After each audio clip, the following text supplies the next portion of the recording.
pinggir kali. Nah depan rumah saya itu ada Punangka. Nah itu terkenal tuh sama yang namanya kuntilanak saijah namanya. Nah anak tetangga saya ngomong lagi, iya tante orang Mas Magil juga ada di atas genteng tante, katanya lagi ayunan-ayunan begitu. Nah sebelah rumah saya kan rumah kosong, ada ayunan bambu, ayunan serotan ya. Itu makanya dibalikin sama suami saya. Oh, karena orang-orang Ronda katanya suka ada yang lihat ada yang lagi ayunan di bambu, di rotan. Makanya terkenal yang sama suami saya.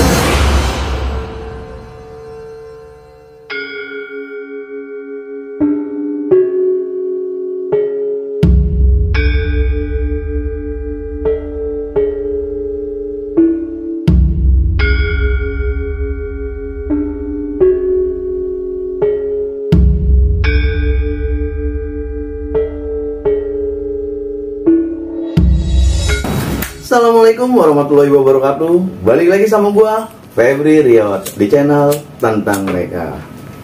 Kali ini coy, gua kedatangan seorang narasumber.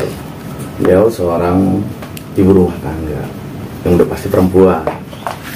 Dia mau berbagi kisah ceritanya. Waktu kita simak aja lah. Kita sapa dulu narasumber kita yang satu ini. Selamat malam Ibu Vivi. Malam. Ini saya manggil Ibu nih. Empok belah. Oh, Empok. Empok. Oh iya Empok. Biasa ngomongnya Empok. Oh iya. Yaudah kita panggil Empok Vivi ya. Iya. Kalau Empok Vivi kayaknya nggak apa Pipi berarti ya. Empok Pipi. Oh iya Empok Pipi. Orang biasa manggil saya sih sebenarnya Mah Alpi. Oh iya. Empok Pipi Oh, belah. iya, Empok Pipi. Empok Pipi lagi sibuk apa nih Empok Pipi? Ya sekarang Mbak masih dagang-dagang biasa. Semoga lancar ya, laris manis, berkah. Amin. Empok Pipi. Empok Pipi mau berbagi cerita pengalamannya waktu apa nih Pak? Iya, sebenarnya sih dari kecil juga saya udah ngerasa ya, cuman lebih ke ininya lebih ngerasa lagi ya udah menjelang SD ke atas dan ke SMP ke sana gitu. Udah lebih ngerti. Iya, kecil sih udah berasa saya sering ditemuin yang nggak jelas begitu, tapi punya rasa ketakutan juga, cuma ya udah saya diemin aja. Akhirnya tapi lama-lama kok makin kesini kayaknya makin sensitif aja gitu kalau sama hal-hal kayak gitu. Oke, ditahan dulu ya Empok Oke, Pipi. Oke buat teman-teman, dukung terus channel ini dengan cara like, share, komen, dan subscribe. Dan jangan lupa aktifin notifikasi loncengnya biar kalian gak ketinggalan cerita horor selanjutnya. Dan buat kalian yang udah dukung channel ini, kami mengucapkan banyak-banyak terima kasih buat kalian. Nih, satu lagi. Buat kalian yang mau berbagi cerita langsung di channel ini, kalian bisa DM ke Instagram kita, link ada di bawah. Oke, nggak perlu lama-lama lagi, langsung aja yuk kita simak ceritanya. Kita ngobrol bareng Gondrong.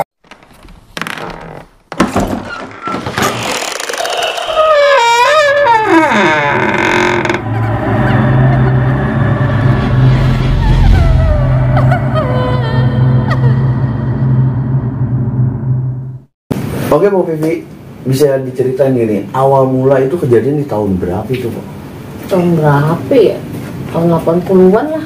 80-an ya udah sudah berapa tahun yang lalu gitu. Ada 30-an kali ya. Wah saya kayaknya belum dibikin ya. Belum, disanain juga belum kayaknya. Masih di awang-awang kalau katanya. Iya, kayaknya masih jadi air. Jadi tahun berapa, tahun 80-an ya, saya kira-kira TK, pengalaman pertama banget nih.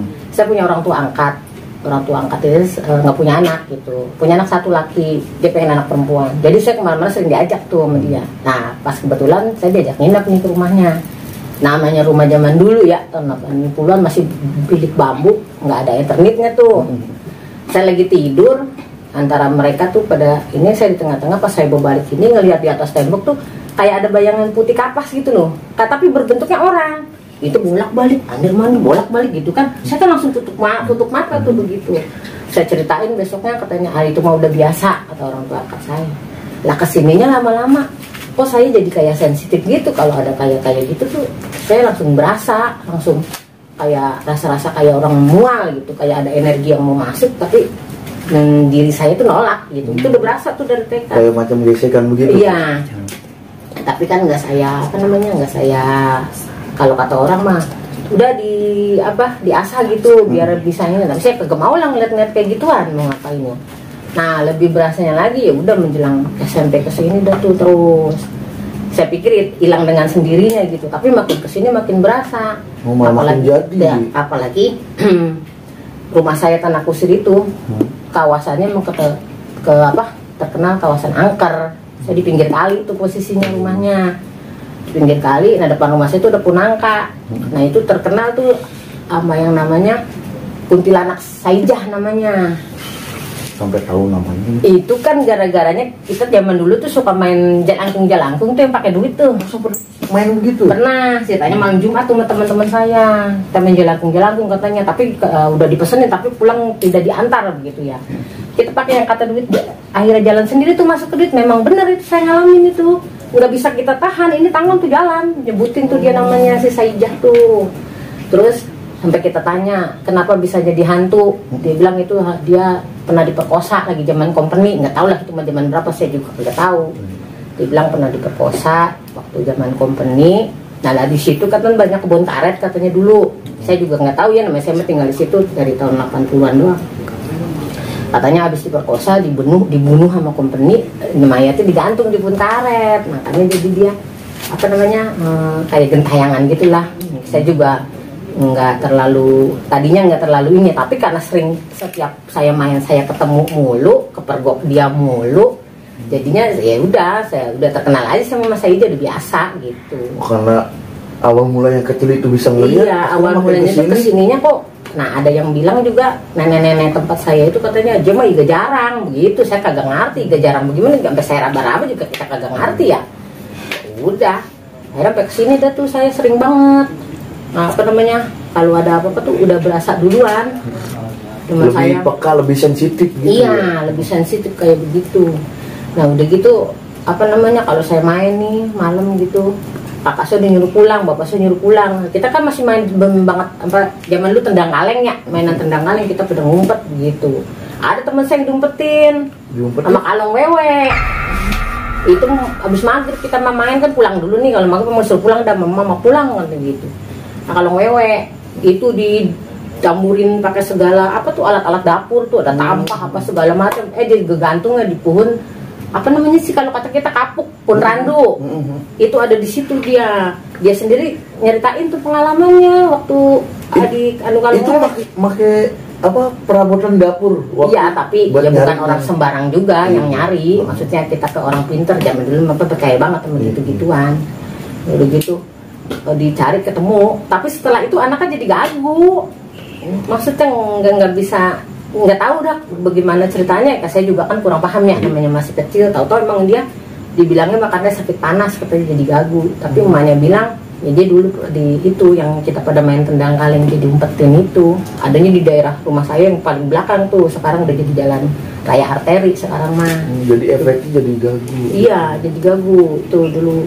Makanya karena itu saya takut tuh kalau maghrib pulang saya pulang, takut pengalaman kayak itu. Kata mas saya, kata bapak saya almarhum, dan kalau kagak pulang dibawa kalong wewe begitu, makanya tuh, takutnya buat kalian ya. Terutama perempuan nih, kalau udah maghrib pulang ya, kalau enggak dibawa om-om kalau mewe cewek perempuan mana gue itu mah. Iya, kalau mewe maksudnya anak laki juga sama bayar sekarang. Oh iya, diculik. Sama diculik juga. Tante-tante. Iya, mau ya itu kali ya. Dilanjut Pak Pipi. Iya, terus saya lagi apa lagi tuh ya? Oh, ini saya lagi main nih. Tempat teman saya juga. Ini rumahnya nggak jauhan, emang posisinya emang di sekitaran situ. Oh, ini masih di daerah Tanah Kusir itu. Iya. Nah, ini masih zamannya saya SMP, SMA ada tuh. Nah udah gitu apa namanya, saya kan emang zaman dulu emang bandel banget ya, bandelnya main gitu, suka ngeliat ngetrek gitu, ngayap saya kalau malam minggu gitu ya, namanya kita masih pada, kalau zaman sekarang ngomongnya jomblo ya, dulu mah belum punya pacar, kita kagak diapelin itu. Nah ceritanya saya pulang lewat gang yang depan tuh, sampai sekarang kalau mau dilihatin rumahnya masih ada, rumahnya di rumah saya nih, tapi udah dijual kan, udah dijual tuh satu daerah tuh dijual semua. Tapi masih utuh, rumahnya masih kayak zaman dulu. Saya pernah tempo hari ke situ, reunian nih ceritanya sama teman-teman saya, sama teman kecil saya ke situ.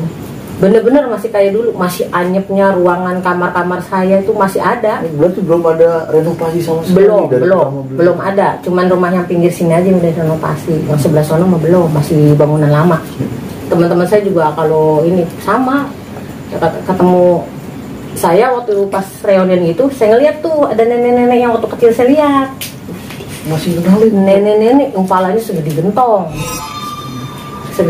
tuh nenek-nenek. Makanya kan kalau dulu kan zaman dulu ada tukang ronda ya, tukang ronda tuh yang juga sering ditemuin. Saya emang juga pas kemarin saya ke sono, nggak kemarin sih, masih tempo hari gitu ya, saya reunian, saya masih ngeliat tuh nenek-nenek masih ada di situ. Itu komunikasi info atau enggak, sebatas melihat? Itu kita baru masuk, kalau kayak saya modelnya saya sensitif gitu ya, saya, kakak saya sama teman saya tuh ada satu lagi orangnya sensitif, baru masuk ruangan kayak gitu aja, maksudnya tempat kayak gitu kita udah mual-mual. Pokoknya energi dia mau masuk sama kita dari badan kita nolak, saya langsung mual-mual dah, langsung pada pucat, apa namanya, keringat segede-gede jagung lah kalau dibilang mah. Ya udah kata saya, udah keluar lah, udah berbahaya gitu. Soalnya takut nggak ada yang apa ya, kalau kenapa-napa nggak ada yang nolongin gitu. Ya udah saya ini itu tuh, saya pokoknya kalau yang namanya tanah kusir udah bener-bener saya sampai sekarang aja nih, namanya saya udah rumah tangga ke situ masih ngerasain kalau ada yang sensitif gitu. Karena kita flashback awal mulanya dari situ juga. Dari situ. Nah, pikir saya dapat suami kan. Saya dapat suami orang Bintaro nih. Daerah Bintaro, Pondok Aren lah ya. Saya pikir saya juga tinggal di situ anteng dah, nggak ada kayak apa sih, goib-goib kayak gitu lagi. Udah nggak ngeliat gitu, orang saya udah rumah tangga, udah punya anak 2, punya 3 malah. Lah justru di situ tempat suami saya lebih banyak saya ngerasainnya. Apa yang dibilang setan merah lah, penunggu jembatan, apa nih, jembatan tol kan dulu belum dibangun tuh. Saya pindah di sini itu sudah dibangun tuh, ada tol. Ada tuh yang namanya dikenal kuntilanak merah. Emang bener. Jadi saya kan tinggal di rumah mertua nih. Di rumah mertua saya kan nggak tahu namanya anak orang baru dipindahin. Situasinya kan saya kagak tahu. Rumah belakang saya nggak tahu, kontrakan saya nggak tahu, baru main. Lah hujan gerimis tuh saya buka pintu samping. Emang kebun bambu kan, tempat orang buang sampah. Saya ngeliat cewek pakai payung jalan ke bawah. Dan saya kagak tahu kalau itu ada jembatan apa kagak. Emang bener kali, cuman saya nggak tahu. Turun ke bawah tuh ada Ponseri, jelas itu dia pakai kerudung. Nah udah gitu, pas saya lihat lagi, kok tadi kayaknya ada yang lewat ke sini. Ya saya lihat kagak ada jembatan. Lah tuh cewek kemana coba? Saya lagi ngomong tuh sama suami saya. Masih disimpan sendiri? Masih, saya nggak pernah nanya. Nah udah lama. Terus saya kan dagang tuh dulu di situ ya, karena saya udah nggak kerja, punya anak kecil, saya dagang. Ceritanya saya kalau ke pasar kan jualan sayuran jam 2 nih baru keluar, mau jalan ke pasar. Saya kagak ngeh kalau itu malam Jumat. Ceritanya saya jalan, perasaan saya udah ngikutin, ya kan? Saya udah ngikutin, saya berhenti. Itu berhenti juga, tapi saya kagak berani nengok. Saya jalan lagi, ikutin lagi, saya berhenti. Pikiran saya makan kalau maling apa rampok ya pasti duit belanjaan saya udah diambil dong. Tapi ini kagak. Tapi saya inget tuh omongan cing saya yang di Tata Kusir. Kalau udah ngerasa bulu kuduk bangun nih dari kaki sampai ke rambut kayak orang dijambak, jangan sekali-kali lu nengok, katanya gitu. Emang apa bang? Cengirin lu sama Kunti, katanya begitu. Lah saya pikir mah, alah itu mau omongan itu kali ya. Bercandaan. Lah saya nengok, penasaran tuh pas di tanjakan rumah saya emang ada pohon melinjo rebah tuh. Pohon melinjo rebah tapi kagak mati, masih hidup, masih subur malah. Nah di situ saya nengok belakang begitu, Masya Allah bener-bener saya kagak bisa jalan. Kenapa lu? Mau ngomong baca ayat kursi aja mulut saya kayak dibungkem. Jadi ini yang namanya pakai baju putih jubah tapi kagak bersih, kagak, jadi lusuh. Gimana sih? Lusuh. Rambut mah muka nggak kelihatan, rambut tuh tangan juga nggak kelihatan. Ngikutin saya bener-bener, saya sampai baca ayat kursi, perasaan saya udah teriak-teriak, kagak ada orang keluar. Sejalan tuh. Nah pas mau keluar jalan itu kan saya ada material tuh, dulu ada material, pokoknya terkenal lah material Haji Minin kalau nggak salah situ. Itu dia dari Pohon Pisang, dia belok ke situ. Entar dia masuk ke kayu-kayu material di depan saya saya nih kagak bisa jalan, ngeh-ngehnya saya pas sampai jalanan rame gitu, saya ketemu tetangga saya tukang nasi goreng tuh, sarop apalah saya lupa, ditanya, ngapa mbak? Kata dia gitu. Ya Allah, kata saya mau cari rezeki begini amat ya, kata saya begitu. Saya, ada siapa ada rampok katanya? Bukan deh, ini mau malam Jumat. Abis dia ngomong malam Jumat, jalan saya baru gancang ke depan. Kayaknya katanya berjalan lama banget kok kagak nyampe-nyampe, kata saya gitu. Pas sudah saya inget malam Jumat, baru tuh saya jalan kencang banget. Baru astagfirullahaladzim, baru bisa nyebut bener-bener. Ya katanya kan kalau kayak gitu ngasih rezeki ya. Ya kata saya biarin dah, namanya seorang dagang, siapa tahu saya dikasih rezeki, bukannya kita musrik, bukan. Ya omongan orang tuh mah kita dengerin aja. Ya bener sih, alhamdulillah dagangan saya mah ya, tapi nggak tahu emang orang butuh apa nggak tahu emang itu ya rezeki mah ada aja. Ya udah tuh, udah saya baru dah tuh saya ngomong sama suami saya. Kata suami saya, lah emang di sini mah terkenal katanya gitu kan. Ya udah lama lagi. Nah, yang kejadian belum lama tuh, waktu saya belum pindah ya kan, sekarang mah saya udah di Tangerang. Belum lama tuh kakak ipar saya ceritanya bolak-balik ngelihat gabus, ikan gabus 2 iring-iringan nih, gabus 2 iring-iringan. Ijonya itu maaf ya, ijonya itu kayak warnanya merah kidul. Mengkilap tapi kayak air kena bensin tuh, kayak pelangi. Nah gitu. Ceritanya dia penasaran, dia ngambil cacing nih di got, dipancing, ketangkep 1, masukin ke ember. Kata anaknya gini ke saya mau berangkat keluar. Ma pipi katanya, apaan? Ayah dapat ikan katanya gitu. Ikan apaan? Ikan gabus katanya. Saya buka dong. Goreng kata ponakan saya. Kata saya jangan, ini ikan dari kali dulu makan orang, kata saya gitu. Tadi makan ada orang, tapi saya udah ngerasa ini udah kagak bener nih. Saya pegang tuh ikan gabus, udah tutupin pakai coet, kata saya kalau biar nggak kabur, tutupin kasih coet, kan nggak berontak tuh. Nah ini tangan bekas megang ikan gabus, busuknya kagak hilang-hilang. Udah saya kasih jeruk limau, daun jeruk, pokoknya segala minyak wangi apa kagak hilang-hilang tuh. Udah saya berangkat kerja. Nah udah gitu, pas sampai kerjaan saya pulang nih malam, ikannya masih ada teh, masih, udah jangan digoreng dulu. Kita pada duduk nih biasa nih ngopi nih, kamu di depannya sama adik saya. Saya kan pulang udah malam tuh, orang masuk siang kan, pulang udah sampai rumah udah jam 11:30. Nggak lama, bau tuh yang saya cium tadi di tangan saya. Kayak bau udang gimana sih, bekas udang ini bisa dah ngerasain, ngebayangin bau bekas udang. Bau ceritanya, kata saya bu gini amat kok sama Pak yang tadi. Kagak lama masih ada almarhum adik saya tuh yang bontot, ada yang nangis, saya berasa bermasuk kata saya gitu. Saya nggak ngerti kalau itu temennya si gabus ini, si ikan ini. Udah masuk udah tuh tidur, tapi saya di dalam tuh mikir, tapi masih kedengeran tuh orang nangis tuh. Lama-lama nggak ada. Pagi-pagi belum pagi lah, masih jam habis subuh dah. Kakak ipar saya kan tinggal di bedeng tuh, di rumah produksi atas tuh dekat yang material. Turun ke bawah, mama katanya Pak almarhum mas saya, ikannya masih ada nggak? Masih. Emang apa? Kakak ipar saya namanya Iing. Ngapa emang katanya? Mau buang katanya, buang. Emang apa? Aduh saya hampir mati. Ternyata dia dihajar habis-habisan sama pasangannya itu yang berbentuk siluman. Berbentuk siluman itu dia. Itu dalam mimpi atau? Beneran kenyataan. Dia sampai ditolongin, kalau nggak salah sama temennya itu yang tinggal di bedeng. Katanya kalau nggak ditolongin sama dia mati, bener-bener dibanting-banting, diangkat, pokoknya dihajar habis-habisan. Katanya ngomongnya sih, katanya lepasin laki gua, kata dia gitu. Berarti yang ketangkap ini lakinya nih. Nah yang datangnya yang mantesan yang nangis itu, pikir saya yang malam nangis tuh.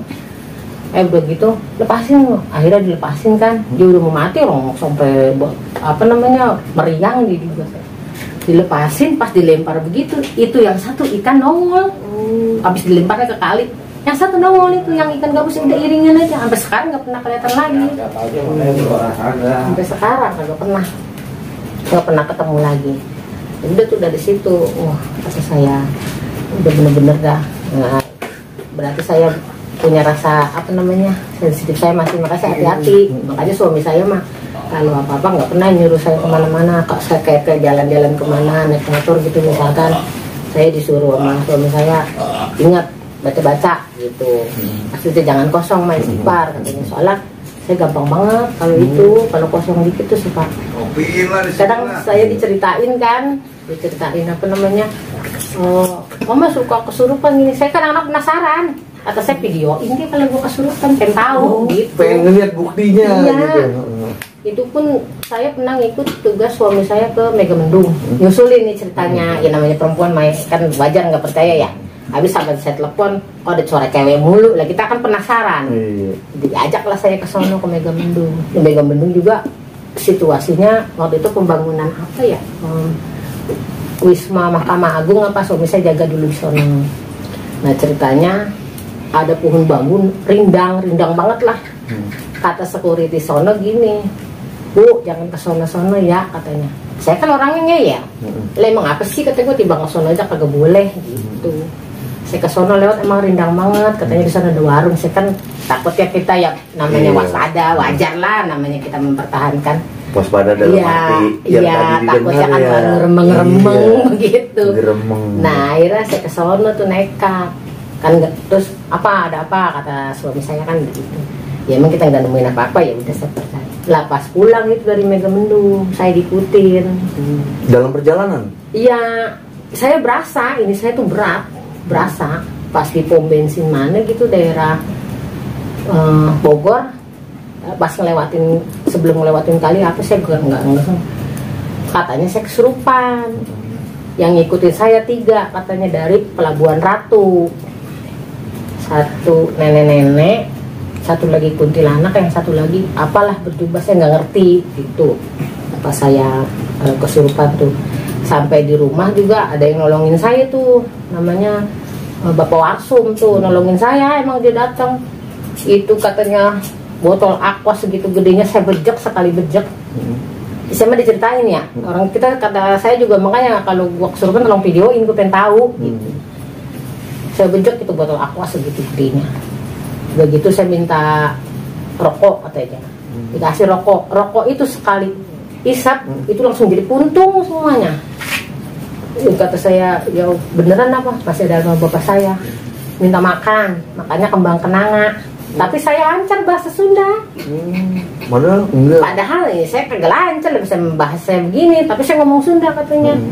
Katanya nggak ada kembang kenanga di sini. Saya nyautin, ayah di dia, kayak ayah di pokoknya diceritain gimana yang diceritain sama yang nyaksin saya gitu.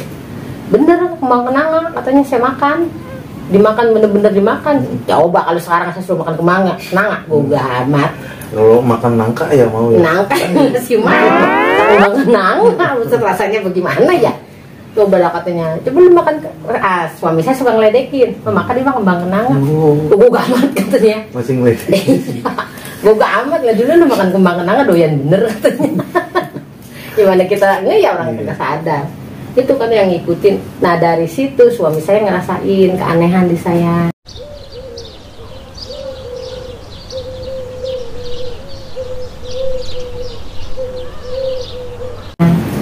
Saya tadinya nggak bisa ngurutin, nggak bisa ngerokin. Pijitan saya, kerokan saya enak banget kata dia. Masuk angin dia langsung hilang. Nah pas udah saya ngerasa gimana ya, kayak beban gitu kan, ikut-ikutin kayak gitu. Kata saya, udah apa ya yang di ini, suami saya sama saya dilawan mulu. Akhirnya suami saya nanya apa yang dipakai di dia, suruh dibuang katanya. Oh, suaminya punya pegangan juga? Bukan punya pegangan, dia punya batu apa sih namanya, dibilang batu kecubung apa batu apalah pokoknya yang hitam gitu, suruh dibuang katanya, dialarungin ke kali, dibuang sama dia. Nah lama-lama ya emang saya kagak bisa ngerutin. Sekarang suruh ngerokin lagi kagak bisa. Kok dulu bisa ngerok ya karena ada yang nempel kali, kata saya begitu. Kagak bisa saya sekarang suruh ngerokin dia, makanya kalau masuk angin katanya kagak ada yang ngerokin. Kagak bisa kalau dulu kata dia, asal ini dipijit masuk angin enak kata dia, bukan gua yang mijitin itu mah kali. Iya, hilang tuh satu-satu. Udah gitu suami saya kan demen banget tuh nyimpen cincin apa gitu kan, dia dapat dari almarhum uak saya tuh.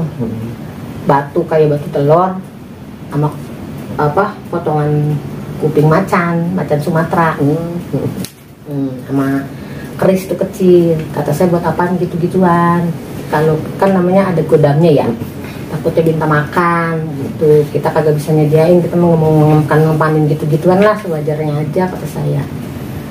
Ya udah, dia makan kerjanya security karena nggak pulang kan kalau malam. Itu benda ditaruh di satu lemari, saben malam gelotakan mulu kata saya telepon, ya itu di lemari bersih banget, apaan sih kata saya gitu. Emang kamu naruh itu di mana? Ya saya kagak ngerti, saya tahu masa taruh aja jadi satu, jangan dipisahin katanya. So ya gue mah kagak ngerti ya kata saya gitu. Besoknya dipisahin deh tuh, agak nggak berisik, tapi saya dimimpiin suruh buang. Tapi nggak tahu, pokoknya saya dimimpiin itu kayak modelnya kayak orang tua gitu, katanya itu mah jangan disimpan kata dia, pokoknya nggak boleh dah, berat sama kodamnya, lu bisa ngasih makan apa enggak, bener kan kata saya yang saya ngomong tuh. Tapi belum saya buang udah hilang pada semuanya, nggak ada satupun dicariin, nggak tahu kemana itu. Makanya suami saya sekarang udah deh nggak usah megang-megang dari mana-mana, nggak takut kagak kuat, saya gitu doang. Kita ngeri kata saya, tersangkutnya pemikirannya lain, kita syirik gitu kan, nggak boleh banget itu mah, udah nggak boleh banget lah pokoknya, namanya syirik itu dosa besar banget gitu. Kita masih wajar-wajarnya aja kata saya, nggak apa-apa lah, saya mah masih apa namanya dikasih sensitif kayak gini, masih saya bisa terima gitu selama dalam bentuk wajar gitu. Tapi kalau yang udah bisa kira-kira ngebahayain bagaimana ya, saya juga pengen ngilanginnya gimana gitu. Tapi kalau kita nggak apa namanya, kita cuekin aja gitu, ya nggak kayak orang bisa ngelihat gitu, enggak. Cuman suatu saat saya pasti berasa gitu. Belum berasa itu, nah saya kan pernah gini ya, ikut orang yang kerjanya ngemandiin mayat tapi non muslim. Nah saya kan pernah tuh ikut kayak gitu. Emang jelek banget ya doanya kita kan, kadang-kadang kalau nggak ada kerjaan, kok nggak ada orang mati, orang Cina mati ya begitu dah, pokoknya bahasanya kok nggak ada non muslim mati gitu. Emang bener, tapi saya berasa kalau saya mau ada orang non muslim meninggal nih, saya pagi-pagi tuh kayak nyium bau apa sih itu yang suka dibuat, dupa. Itu di hidung saya pasti, di hidung saya nyium gituan. Nggak lama telepon saya bunyi, bos saya langsung ngikut dekor pi gitu. Pasti saya ada pilihnya kayak gitu. Makanya udah lama tuh saya nggak ngikut lagi dah, udah pas semenjak punya anak ketiga udah saya nggak ngikut lagi. Saya juga udah kebetulan bos saya juga pindah jauh kan, udah tuh. Nah udah saya di sini, dalam rumah juga ada penunggu dalam rumah saya yang di Bintaro tuh. Udah saya anggap biasa aja lah, saya jadi kayak temen begitu, udah susah jadi udah biasa aja gitu. Padahal anak saya sering banget, saya lagi di Lampung, dia telepon, mama katanya apaan di bangku depan, katanya ada orang lagi uncang-uncang kaki, kata dia begitu. Kata saya, mbah kali, kata saya gitu. Enggak mama bener, udah jangan keluar, kata saya gitu. Anak saya terus cerita lagi, mama saya selimutan, katanya lagi selimutan, ditarik selimutnya gitu. Ya udah, nah kesininya udah saya anggap kayak ini biasa ya, saya pindah nih ceritanya. Selama saya udah punya mantu, punya cucu ya, kita pengen tempat yang ada gedean dah. Saya kan di sini dapat jatah kontrakan ya dari mertua saya almarhum. Saya ngomong sama suami saya, ya kita pindah kek, kata saya gitu. Soalnya kan kita udah punya keluarga. Emang sih di situ suami saya kan emang sendiri ya, nggak punya adik, nggak punya kakak. Yaudah ya katanya, emang sih rumah mama mah rumah bapak gede gitu, tapi kan kita sebagai orang tua pengen gitu anak cucu ngumpul sendiri kalau datang. Ya udah, nah petakan saya tuh yang saya waktu itu saudara saya ketemu ikan gabus itu, saya jual ceritanya. Saya beliin di Tangerang. Tadinya saya mah kagak ngimpi tuh bakal pindah di sono. Masih ada lanjut gangguan? Ya ampun. Jadi karena masih gimana ya, masih daerah kayak gitu masih banyak yang kosong, rumah-rumah kosong. Jadi sih sebenarnya buat investasi aja sih kali orang-orang, nggak ditempatin gitu. Rumah saya masih banyak yang kosong. Satu blok itu saya cuma nempatin cuma 3 orang, depannya kosong, cuma ditempatin 2 orang. Nah di situ saya pindahkan ke sono. Dan rumahnya saya ditawarin ada 3 waktu itu. Saya liatin satu-satu. Pas saya liatin yang satu, kayaknya kok perasaan nggak serp gitu, nggak cocok, nggak mau lah. Terus posisinya juga dia tusuk sate. Saya masih dengerin omongan orang lah kalau ditusuk sate kayaknya gimana. Padahal mah kalau menurut logika sih bukan karena apa-apa ya, cuman karena kalau ada apa-apa nyelonong bahaya gitu doang kali. Jadi buat temen-temen nih yang belum tahu rumah tusuk sate itu, jadi rumah itu posisinya ada di lempengan jalan ya gitu. Jadi ini rumah posisinya ini lurusan jalan jalan gitu. Iya. Emang kalau misalkan menurut logika ya takut sewaktu-waktu misalkan ada mobil gitu remnya ngeblong itu kan nyeruduk ke rumah kita iya, gitu. Itu kalau logika ya. Logika, cuman gitu. Kalau bahasa-bahasa magis ya, magis apalah kan nggak tahu bahasa-bahasanya katanya nggak boleh kalau rumah tusuk sate. Saya cari lagi, yang kedua saya cari kemana-mana, udah tuh akhirnya dapet nih rumah yang sekarang.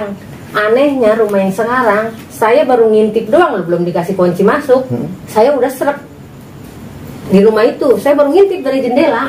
Masih di luar? Masih di luar, belum waktu itu belum saya renovasi ya. Masih baru begini sama suami saya. Udah ya ini aja kata saya gitu. Yakin kata suami saya kan. Udah ini aja udah gitu harganya juga terjangkau kan sama kantong kita yang hasil jual dari Bintaro tuh. Ya udah.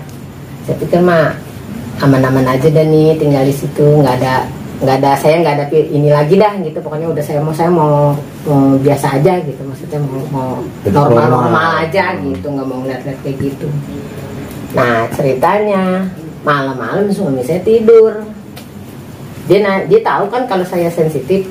Kata dia gini pagi-paginya, mah apa saya kok kayak ada yang melototin, kata dia gitu. Gimana? Emang sih saya salah tidurnya di depan pintu. Emang suruhan saya begini, ini rumah baru diisi, jangan tidur di kamar, jangan pakai kasur, pokoknya depan pintu dulu pakai sapu lidi sama tikar. Saya mau jangan dari orang zaman dulu dah, orang tua gitu. Saya tidur di situ, dia tapi kagak pakai tikar, cuma sapu lidi emang ada di situ. Saya kayak dipelototin kata dia gitu. Orangnya bagaimana kata saya gitu. Diceritain deh orangnya begini-gini pakai pangsi hitam gitu, kayak jawara lah gitu. Kata saya mau tahu, no, kata saya di tempat air, saya gituin. Di mesin air saya adanya di situ. Itu kok Bibi langsung tahu? Iya, karena dia sebelumnya kan saya ngambil nyolokin air lagi kan belum ganti apa namanya meteran kan masih kecil, kan nggak kuat tuh turun mulu. Saya ngambil colokan keluar ke tiang. Nah saya malamnya kayak orang ditegur sama dia. Kata dia begini, Dek Neng, katanya kalau bisa mah punya kita sendiri, katanya jangan ngambil punya orang. Dia kagak mau kalau kita nyolong gitu. Pantesan aja saya kagak pernah keisi kalau saya ngambil dari tiang. Secara nggak langsung itu pesan. Nah secara nggak langsung saya nggak boleh tuh gitu. Oh ya udah akhirnya saya bilangin kayak begitu. Oh jadi emang itu ya, dia ngomong begitu sih ya. Kata saya antara sadar kagak sadar, pokoknya saya entah mimpi entah bagaimana, pesannya kayak begitu. Udah dianggap sama suami saya udahlah, udah biasa emang penunggu dari sini kali, yang penting jangan ganggu gitu. Malah dia nasihatin kita kalau kita berbuat nggak bener gitu kan. Terus saya bilang sama suami saya, udah jangan kasih tahu anak-anak, kata saya. Karena apa, kan anak-anak tahu sendiri, nggak bisa nerimain, takut dia ngerinya, ntar baru pindah dia mau kamar mandi takut, mau apa takut kan gitu. Kata saya gitu, nggak usah kasih tahu anak-anak, udah cukup kita aja. Toh dia juga ibaratnya cuman pengen diketahui keberadaannya aja, yang penting dia nggak ganggu, saya bilang gitu. Makin lama kenapa makin rame itu isinya. Saya lagi tidur berdua sama anak saya yang kecil, kalau yang bontot, kalau suami saya lagi tugas, itu pintu rumah tuh kayak yang ceklek. Anak saya begini, anak saya juga kan agak sensitif kan, nggak tahu nurunin saya, nggak tahu memang anak saya tuh rambutnya tuh udah jimbal satu doang, cuma sekarang udah nggak ada. Waktu kecil ya. Terus mama denger nggak katanya ada yang itu ayah bukan, kalau ayahnya kan pasti buka pagar apa gimana ngetok-ketok gitu ya. Ah udah tidur kata saya gitu. Terus saya lagi tidur lagi, kadang apalagi nonton TV, kadang kayak ada yang sekelebat dari kamar mandi ke kamar belakang gitu. Cuman itu dia bayangan itu. kayak bayangan gitu. Tapi kalau saya tidur di kamar belakang tuh suara anak-anak berisik kayaknya tuh di itu apa namanya, kamar itu berisik gitu. Terus depan saya juga ada rumah kosong kan, rumah kosong ternyata isinya tuh kalau kita bilang kayak genderuwo gitu. Beneran saya lihat yang namanya jari-jari pisang, jari-jarinya tuh kayak pisang Ambon. Jadi bentuk kulitnya itu, tau nggak kalau kulit apa namanya gorila yang kayak di kebun binatang tuh, itu kan udah kucel ya. Ini lebih kucel lagi, lebih apa sih namanya, kayak melintir-melintir kayak begitu. Itu yang namanya mata, kayaknya matanya kayak mau copot tuh, merah tuh, giginya bertaring tuh. Itu kalau malam tuh saya sering banget nyium bau kayak bau kentang rebus di situ. Padahal rumah kosong ya, kayak bau jengkol angus gitu. Nah, saya nanya dong sama yang ngerti gitu ya. Terus dia bilang, ya kalau makhluk kayak gitu juga kan kayak manusia, dia punya keluarga. Jadi kalau jam 2 itu dia, makanya dia bilang dia mau keluar kerja, kita pulang kerja, dia mau berangkat kerja, mau nyari duit gitu, mau nyari nafkah gitu. Dia ada keluarga juga. Kalau dia kayak bau-bau masakan gitu, dia kayak lagi ngundang saudara-saudaranya pada datang gitu ya. Itu menurut cerita keyakinan yang orang-orang situ. Nah udah gitu, oh kata saya gitu, iya saya sama. Dia juga mengiyakan nih kalau di situ ada ininya. Saya pernah, suami saya pagi-pagi, "Ma tolong liatin, jangan biar ikan cupang kan, tolong panen cupang saya mah tuh di rumah depan," katanya gitu, di rumah kosong. Belum saya masuk, baru sampai pintu depannya itu udah mual saya, udah keringet dingin. Kan saya video call kan sama suami saya, lihat suami saya, udah deh jangan, wah bahaya ntar nggak ada orang, katanya gitu. Belum lama kejadian juga suami saya, ceritanya mempanen burung. Mempanen burung, ini posisi rumah kan begini ya, teras ya, teras nih buat burung. Itu kenapa dia sampai dibanting suami saya tuh, sampai keluar pagar, sedangkan burungnya malah masuk, kandang burungnya malah di depan pintu rumah, bukan keluar pagar. Abis itu anak tetangga saya teriak-teriak kesurupan. Katanya dia yang teriak-teriak, katanya si omnya dibanting. Saya malah ketawa-tawa, saya pikir bercanda. Kata saya, ngapa ya, kata saya begitu, padahal dia lagi megap-megap kagak bisa napas karena orang gendut kan kebanting tuh, kata saya. Terus manggil orang bisa ya, diurut sampai diurut, ini mah bang diganggu, katanya kagak pergi. Biasanya juga saya permisi, katanya, yang tahu lah sama dia mungkin lagi gimana ya, kita kan makhluk halus, kita mah kagak ngeliat, makanya orang mau melewat apa kan kita kudu permisi, numpang apa dia ke senggol pakai injek, kita nggak tahu. Itu pas itu udah mulai yakin tuh. Nah terus malam Jumat beberapa waktu lalu juga cucu saya nangis mulu. Biasa gini-gini cucu saya ada 3. Masih maunya dipanggil empok. Ya menolak tua. Iya benar. Tapi kalau udah wayahnya dipanggil ya siap aja, insya Allah. Cucu saya nangis mulu malam Jumat. Kata saya, ajak apa tuh Kung? Cucunya jalan-jalan maghrib mah, kata dia. Ya udah diajak jalan. Saya keluar, iseng aja sih saya, namanya kita kan megang HP ya, namanya mama kan gaptek juga. Tapi kan kita gaptek mama yang ngerti zaman, maksudnya bisa ngikutin zaman lah. Kalau punya pasti bisa ngerti dengan HP. Saya pikir begini, tetangga saya jual ngejemur tutupan mobil, sarung mobil tinggi amat, kata sampai ketoren, kata saya gitu. Saya iseng nih kayak videoin gitu, maksudnya mau tahu situasi kayak gitu. Cucu saya dibawa jalan sama suami saya. Nah sampai pas udah habis maghrib tuh, dia pergi, saya ke kamar dong. Biasa mama abis mau videoin apa, buka-buka HP kan. Saya lihat, saya screenshot, saya itu lah, itu mah gambar kunti, masih saya simpen sampai sekarang. Mungkin nanti bisa kita tampilin nanti ya. Iya, masih saya simpen itu. Yang saya herannya, kalau mau dilihat emang pas banget itu dari jendela tetangga saya, toren emang di situ. Di atas toren jadinya, ininya mau ngejuntai. Saya pikir mah itu apa namanya, sarung mobil kan kalau dibalik warna silver. Pas saya perhatiin, lah kok rambutnya ini cuma mukanya doang enggak, tapi bener-bener bentuknya kunti. Nah saya baru cerita begitu, saya ngomong kan sama suami saya kan. Nah anak tetangga saya ngomong lagi, iya tante, orang Mas Magret juga ada di atas genteng tante, katanya lagi ayun-ayunan begitu. Di atas genteng tante kata dia emang yang suka aneh anak indigo juga. Anak tetangga saya.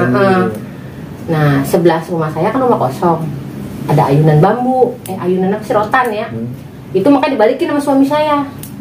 Karena orang-orang ronda katanya suka ada yang ngeliat, ada yang lagi ayun-ayunan di bambu, di rotan gitu. Makanya ditengkurapin sama suami saya. Ya jadi putarannya sekitar itu aja, jadi sekitar rumah saya, rumah kosong, depan gitu aja. Cuman udah banyak, si anak saya juga sering ngeliat tuh yang kecil. Saya orang yang pasti habis lewat di situ ngeliat rumah saya pada demam katanya. Tempo hari juga penjaga danau katanya, rumah saya kan dekat danau nih, dekat danau. Nah ceritanya ada orang nih datang ke rumah nih, Pak RW saya sama istrinya mau ngeliat ikan cupang. Dia maksudnya kan suami saya ternak cupang gitu, dia pengen ikut miara. Suami saya mah bener, bikinin air jahe, saya bikinin bener. Saya udah ngerti ya, saya pas udah pada pulang tuh jam-jam kira-kira jam 12 malam, sini saya nih kayak masuk ke dalam tuh kayak ada buk begitu tuh.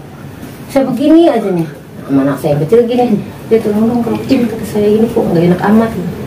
Abis itunya saya kagak sadar, katanya saya udah kayak macan. Kesurupan katanya gitu. Maka saya bilang, saya kesurupan tolong di videoin katanya, boro-boro videoin, kita udah panik katanya gitu. Nah udah gitu, saya nanya kan, bapaknya nih yang nanya sama yang sesepuh itu emang penjaga danau, silumannya macan putih gitu. Baru makanya saya sekarang nggak pernah kemana-mana sendirian gitu. Pasti bapaknya juga kalau ngomong istighfar pasti saya selalu. Makanya saya sekarang alhamdulillah sih jadi inget terus gitu. Saya mau pengennya hilang gitu. Tapi normal. Memang sih normal, saya nggak yang tiba-tiba ngelihat terus enggak. Cuman kalau ngelihat sesuatu tempat yang bener-bener ini, saya berasa kayak tetangga saya lagi main. Katanya sebelah rumahnya anaknya nggak pernah betah, ngontrak berhenti, ngontrak pindah. Coba Pak, kata dia gitu. Enggak ya, saya emang nggak bisa, kata saya gitu. Tapi secara nggak sengaja pas saya masuk, hawanya beda. Jadi antara rumah yang ini ke rumah sono tembus. Jadi yang saya lihat sama yang anak ini lihat sama. Jadi bentuknya aneh. Mukanya itu kupingnya mungkin jin ya. Kupingnya agak caplang. Mukanya kayak belalang. Bukan kayak belalang, kayak apa sih mukanya? Pokoknya mukanya kayak tulang gitu. Terus bentuk tangannya itu kayak belalang yang ada siku-sikunya gitu. Nah ada 3 tuh, 1, 2, 3 tuh tangan kakinya tuh. Jalannya tapi aneh, nggak maju nih, tapi dia nempel di tembok begini jalannya. Terus kepala dia tuh dia bisa 360 derajat muternya. Nah saya cerita seperti itu. Nah yang nempatin itu juga bilang, iya saya juga ngeliatnya kayak gitu, katanya gitu. Bukan berarti kan saya bukan saya sendiri ya yang lihat gitu. Mantesan itu dia nggak betah, kata mamanya, kalau itu nangis mulu gitu. Kosong sampai sekarang gitu, memang tradisi ya. Nggak ada yang berani. Makanya saya sih ya Allah, saya mau bismillah aja lah. Saya nggak, kalau bahasa kita nafsi ya, nafsi. Yang penting saya emang nggak ganggu. Saya di situ mau cari rezeki juga, mau usaha juga. Bukan berarti kalau memang kita ketemu gituan katanya kita dikasih rezeki, ya bukan. Ada yang bilang kata dia mah kalau ketemu kita sih ya kita dapat rezeki, ya itu mah tergantung kita gimana ikhtiarnya ya. Iya segitu ya. Itu banyak lagi sih sebenarnya saya yang pengalaman saya giniin, cuma kadang-kadang suka lupa, suka ini saya. Oke, Po Pipi nih, saya nyimak cerita Po Pipi nih dari awal sampai. Sebenarnya saya lebih tertarik ke anaknya Po Pipi nih, yang punya rambut gimbal. Iya. Itu saya pernah ngeliat di YouTube dan baca buku juga ya. Itu kalau nggak salah ada di bukan suku ya, maksudnya Wonosobo. iya itu ya. Iya. Apa emang masih keturunan dari sana apa gimana? Saya juga nggak ngerti, tapi kan emang keturunan mah ibaratnya ada sih, kita daerah Jawa ya, Iya. tapi nggak ada daerah Wonosobo. Ya tapi mungkin turunan silsilah atau gimana ya nggak gitu tahu ya kalau Iya, nenek moyang kita mah. Cuman dulu sih emang anak saya kalau yang Jimbali itu digunting pasti anak saya sakit, panas. Asal digunting panas. Saya coba katanya guntingnya malam 1 suro gitu ya. Pernah malam 1 suro, nggak apa-apa, biasa nggak panas. Tapi saya diemin aja sih. Anak saya juga nggak mau, dia nggak mau yang dibilang itu selalu enggak gini gitu ya. Pokoknya dengan alasan dia nggak mau dipegang atau gimana gitu ya. Risih gitu. Padahal mah menurut kepercayaan katanya yang punya rambut kayak gitu kalau minta apa-apa tuh diturutin katanya kalau di Wonosobo gitu ya. Ya cuman kan saya nggak ada itu kesana gitu. Ya untuk kesininya sih sekarang dia udah umur berapa ya? 2012, 11 tahun ya. Udah hilang sendiri. Udah normal lagi. Udah normal aja sendiri rambutnya. Cuman memang kadang-kadang kalau saya lagi mau sisirin tuh di bawah tuh masih ada ngegumpal rambut, masih kayak kalau istilah sekarang ODGJ yang nggak mandi gitu. Iya, kusut ada, itu masih ada. Kadang-kadang saya udah mandi deh, langsung disisirin. Tapi waktu itu rambut itu lurus lagi apa? Normal gitu? Normal, tapi kadang-kadang kalau misalkan kita ini ada lagi di bawah rambut ini tuh ada ngegumpal aja gitu. Cuman sekarang karena dia udah makin gede ya, saya nggak biarin aja dia ngomong sendiri gitu. Tapi saya sering, Dek, ada ini nih. Dulu dia kan kecilannya kalau ngelewat-lewatin yang pohon-pohon gede tuh mata dia selalu tutup. Peka dia. Cuman seiring berjalannya waktu, ya udah hilang sendiri. Dia juga nggak mau. Aku kenapa sih mama, katanya aku kan nggak mau ngelihat yang aku takut, kata dia gitu. Dia berasa gitu. Ya udah dimin aja, kata saya gitu. Yang penting kamu pokoknya sholat, kata saya gitu, ngaji, saya gitu, namanya anak masih SD kan. Pokoknya jangan diinin. Udah saya ingin berjalan waktu ya hilang aja. Cuman suatu waktu dia kadang-kadang pernah ngerasain gitu. Kalau misalkan dia keluar malam gitu kan, dia ambilin apa misalkan di depan, nggak mau amom. Emang kenapa? Tuh ada yang ngeliatin aku di situ gitu, nggak mau dia, nggak berani kalau memang benar-benar nggak berani, ke kamar mandi aja nggak berani kalau memang dia lagi berasa gitu. Makanya ya udah saya losin gitu aja, nggak saya iniin, kasihan juga soalnya kalau itu saya selalu ngerasain nggak enak, punya sensitif begitu. Tapi setuju nggak nih Po Pipi kalau kita bilang ya anaknya itu bisa jadi keturunan juga nurun dari Po Pipi gitu juga? Iya, kurang tahu juga saya. Setuju nggak setuju, soalnya saya juga ngerasa bukan orang bisa. Saya juga ngerasa cuman sepintas karena peka gitu. Tapi tempo hari suami saya pernah nanya kan, ibaratnya ke sesepuh saya yang di ini, karenanya saya itu nurunin dari nenek saya gitu katanya. Cuman itu kan sesuatu yang nggak bisa kita tolak ya. Emang kalau misalkan bisa boleh milih, mas saya mau biasa aja lah gitu, mau normal aja. Karena saya kalau ngelewat tempat sepi gitu, saya berasaannya bukan takut, gimana ya, kayaknya yang kayak di badan itu kayak orang mual kayak gimana, kan nggak enak banget itu kalau yang begitu. Kalau kata orang-orang ngadu energi. Iya. Tapi suami saya selalu ngingetin, pokoknya istighfar mah, meluk kenceng segala macam. Pernah itu saya pulang dari rumah sakit diikutin, pernah lepas tuh udah mau deket rumah, baru saya berhenti istighfar, berhenti ayat kursi, nggak berhenti dah, pokoknya saya baca terus, baru tuh hilang gitu aja.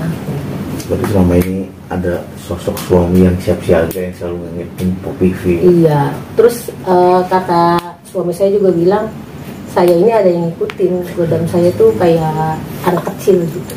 Sosok yang ngikutin, ngejagain saya. Kita kan kalau kepercayaan orang Jawa kan ada sedulur papat lima pancer, Sophia Amara, Aluama Mutmainah kan, itu nama-namanya. Iya. Seragam jadi.